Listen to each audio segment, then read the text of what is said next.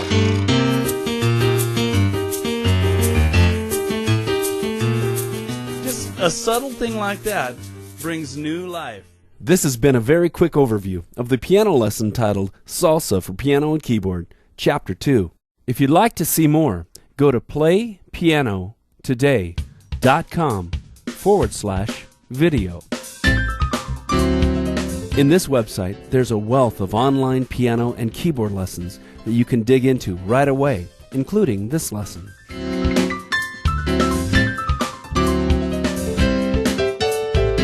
Before you leave this site, though, would you do us a favor? If these lessons are valuable to you and you'd like to see more, would you just take a minute and leave a comment on the site that you're on right now? Or you can simply rate the video. Either way, it really helps us and enables us to post lessons just like this one, free of charge. Thanks!